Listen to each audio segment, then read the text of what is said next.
दुनिया मेरे लिए एक बहुत शांत जगह बन गई थी, जैसे हर आवाज धीरे धीरे मुझसे दूर होती जा रही हो। यह शांति सुकून देने वाली नहीं थी, बल्कि उन लोगों की अनुपस्थिति से भारी थी जिनसे मैंने कभी प्यार किया था।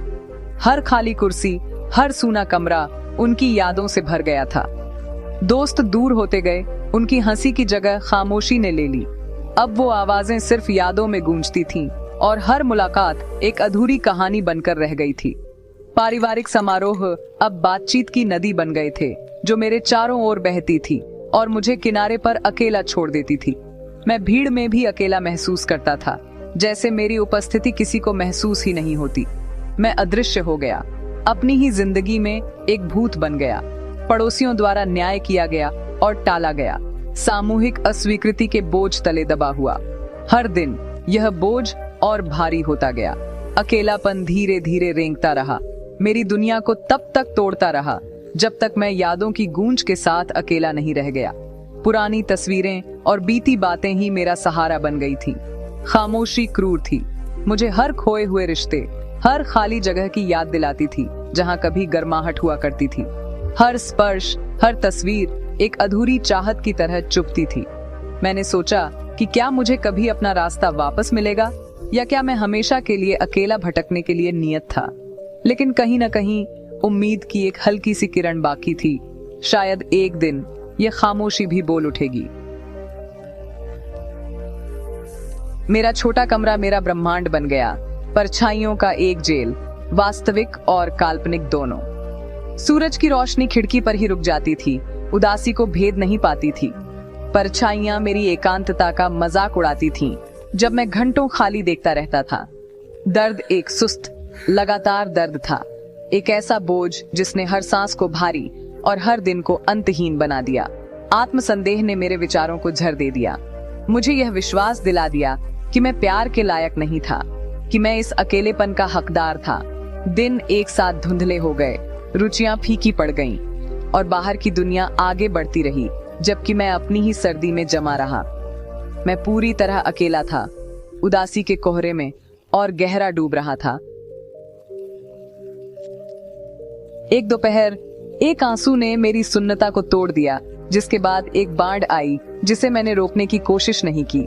मैंने खुद को दुख महसूस करने दिया, और जब तूफान थम गया तो मैंने हल्का महसूस किया, खाली लेकिन शांत। मेरी आंखें एक भूली हुई किताबों की अलमारी पर पड़ी। आवेग में मैंने आशा और साहस के बारे में कहानियों की एक किताब उठाई। वह पहला पन्ना पढ़ना एक खिड़की खोलने जैसा था। पात्रों का संघर्ष मेरा पलायन बन गया, उनकी आशा मेरे अंधेरे में एक टिमटिमाहट। महीनों में पहली बार मैं अपने ही दर्द में फंसा नहीं था, मैं किसी और की कहानी में जी रहा था। उस रात मैं अपने दिल में संभावना का एक बीज बोकर बिस्तर पर गया।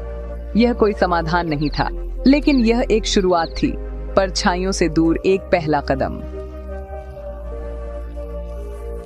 अगली सुबह मैंने एक शांत दृढ़ संकल्प महसूस किया, जैसे रात की बेचैनी के बाद मन में एक नई शुरुआत की हल्की सी उम्मीद जागी हो।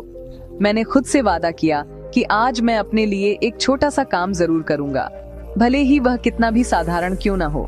मैंने अपना बिस्तर बनाया, खिड़की चौड़ी खोली और कमरे में ताजी हवा को आने दिया। उस ताजी हवा ने जैसे मेरे भीतर की कुछ उदासी को बहा दिया। एक हल्कापन सा महसूस हुआ। उस प्रेरणा के साथ मैंने जूते पहने और टहलने निकल पड़ा। शुरुआत में थोड़ा डर जरूर था, लेकिन हर कदम के साथ डर थोड़ा कम होता गया और मैं आगे बढ़ता रहा। चलते चलते मैंने आसपास की छोटी छोटी सुंदरताओं को नोटिस किया। फूलों की खुशबू, पत्तों की हरियाली, जिन्हें मैं पहले अनदेखा कर देता था। कुछ दिनों में डर फिर से हावी हो गया और मैं घर के अंदर ही रह गया। उन दिनों में खुद से थोड़ी निराशा भी हुई, लेकिन दूसरे दिनों में मैंने फिर से कोशिश की। हर बार थोड़ा और साहस जुटाया, कभी ताजी हवा का आनंद लिया, कभी एक अच्छी किताब के पन्नों में खुद को खो दिया। हर छोटा प्रयास, चाहे वह बिस्तर बनाना हो या थोड़ी देर टहलना, पिछले प्रयास पर जुड़ता गया। धीरे धीरे एक आदत सी बनने लगी। अब मैं पहले से लंबी सैर करने लगा था, कमरा भी साफ सुथरा रखने लगा और किताब के कुछ और पन्ने पढ़ने में भी मन लगने लगा। मेरी असफलताएं अब मुझे रोकती नहीं थीं, वे इस प्रक्रिया का हिस्सा बन गईं, कोई अंत नहीं।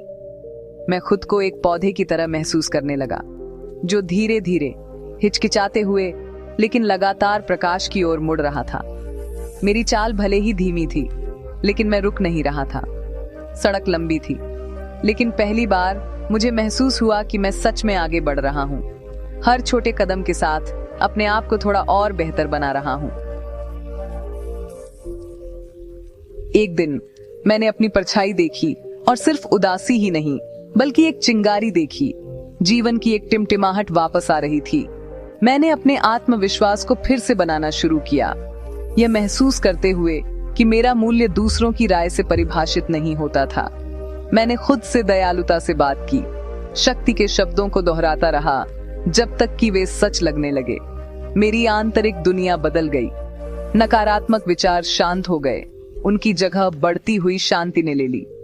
मैंने खुद के साथ करुणा का व्यवहार किया, छोटी जीत का जश्न मनाया और जरूरत पड़ने पर आराम करने की अनुमति दी। अकेलापन अभी भी था, लेकिन अब यह मुझ पर हावी नहीं था। मैं अब सिर्फ जीवित नहीं था, मैं ठीक होना शुरू कर रहा था, खाली जगहों को आत्म प्रेम से भर रहा था। मोड़ अप्रत्याशित रूप से आया। अखबार में एक लाइब्रेरी की नौकरी का विज्ञापन। डर ने मुझे उसे अनदेखा करने को कहा, लेकिन आशा ने फुसफुसाया, क्या होगा अगर तुम कोशिश करो। मैंने आवेदन किया, ईमानदारी से किताबों के प्रति अपने प्यार और फिर से शुरू करने की अपनी तत्परता को साझा किया। जब मुझे इंटरव्यू का फोन आया तो मैं चौंक गया। अपने डर का सामना करना अपने आप में एक जीत थी। लाइब्रेरियन ने दयालुता से सुना जब मैंने अपनी यात्रा समझाई, और मैं परिणाम की परवाह किए बिना गर्व महसूस करते हुए चला गया। कुछ दिनों बाद मुझे नौकरी मिल गई, एक साधारण पद, लेकिन मेरे लिए यह सब कुछ था। यह इस बात का प्रमाण था कि मेरे निजी प्रयास वास्तविक परिवर्तन ला रहे थे। यात्रा खत्म नहीं हुई थी, लेकिन मैं अब अंधेरे में खोया नहीं था। लाइब्रेरी में मेरी नौकरी ने सब कुछ बदल दिया। किताबों और सज्जन लोगों से घिरा मुझे शांति और उद्देश्य मिला। पहले मैं घबराया हुआ था, लेकिन हर छोटा संपर्क मेरे आत्मविश्वास को बढ़ाता गया। अपनी पहली सैलरी से मैंने एक चमकीली ड्रेस खरीदी, मेरी नई शुरुआत का प्रतीक। मैं अब अलग तरह से चलता था, कंधे पीछे, सिर ऊंचा, अब अदृश्य होने की कोशिश नहीं करता था। पुराने दोस्तों और रिश्तेदारों ने बदलाव देखा, लेकिन उनकी स्वीकृति अब मुझे परिभाषित नहीं करती थी। मेरा आत्मविश्वास शांत और स्थिर था, जो मैंने अपने सबसे बुरे दिनों में पाया था, उस शक्ति में निहित था। मुझे अपनी कंपनी पसंद थी। मैंने अकेलेपन को भुगतने के बजाय चुना। मैं अब सिर्फ वह नहीं था जिसे छोड़ दिया गया था, मैं वह था जिसने खुद को पाया था। मैं शान से चलता था, अपनी त्वचा में सहज महसूस करता था। मेरा परिवर्तन कुछ नया बनने के बारे में नहीं था, बल्कि यह फिर से खोजने के बारे में था कि मैं कौन बनना चाहता था। अतीत का दर्द एक निशान के रूप में बना रहा, मेरी लचीलापन और विकास की याद दिलाता रहा। मेरे जीवन ने एक शांतिपूर्ण लय पाई, साधारण खुशियां, शांत क्षण और मेरे अपने बनाए हुए आश्रय। खुशी अब भव्य इशारों के बारे में नहीं थी, बल्कि कृतज्ञता और आत्मसम्मान के बारे में थी। मुझे इस बात से परिभाषित नहीं किया गया था कि कौन चला गया, बल्कि इस बात से कि मैंने उनकी अनुपस्थिति में क्या बनाया। सब कुछ खोकर मैंने आखिरकार खुद को पाया, अपनी खुशी और भाग्य का निर्माता। अगर आप कभी अकेला महसूस करते हैं तो कृपया मेरी कहानी सुने। यह शब्द आपके लिए है, उन सभी के लिए जो कभी खुद को अनदेखा या अस्वीकार महसूस करते हैं। आप अकेले नहीं हैं और आपकी भावनाएं पूरी तरह से मान्य हैं। आपका मूल्य दूसरों की स्वीकृति या उनकी राय से नहीं मापा जाता है। आप अपनी खुद की रोशनी हैं और आपकी पहचान किसी और की सोच से नहीं बनती। आपका मूल्य अंतर्निहित है, एक ऐसी लौ जिसे कोई बुझा नहीं सकता जब तक आप उन्हें ऐसा करने न दें। यह लौ आपके भीतर हमेशा जलती रहती है, चाहे दुनिया कितनी भी अंधेरी क्यों न हो। खामोशी को अपने दिल की आवाज को दबाने न दें। आप खुद के लिए लड़ने के साहस से परिभाषित होते हैं। जब आप अपने लिए खड़े होते हैं तो आप अपनी आत्मा की सच्ची ताकत को पहचानते हैं। आशा अक्सर एक छोटी मोमबत्ती होती है, इसे आत्म प्रेम के छोटे छोटे कार्यों से बचाएं।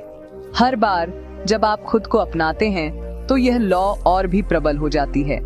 कठिन दिन होंगे, खुद के प्रति दयालु रहें, आराम करें और कल फिर से कोशिश करें। खुद को समय देना और अपनी भावनाओं को समझना भी एक बहादुरी है। हर छोटा कदम एक जीत है। डर और उदासी के बावजूद आगे बढ़ना ही असली ताकत है।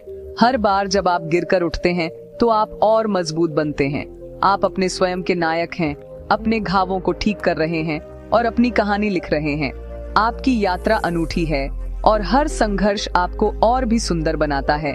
भविष्य एक खाली पन्ना है, इसे आशा, साहस और आत्म प्रेम से भरें। हर नया दिन एक अवसर है खुद को फिर से खोजने और अपनी कहानी को नए रंग देने का। छोड़ दिया जाना एक दर्दनाक अंत हो सकता है, लेकिन एक शक्तिशाली शुरुआत भी। कभी कभी पुराने बंधनों से मुक्त होना ही असली आजादी है। आपको कभी सच में नहीं छोड़ा गया था, आपको खुद को खोजने के लिए आजाद किया गया था और यही सबसे बड़ी खोज है। खुद से मिलने का सफर ही असली जीवन है।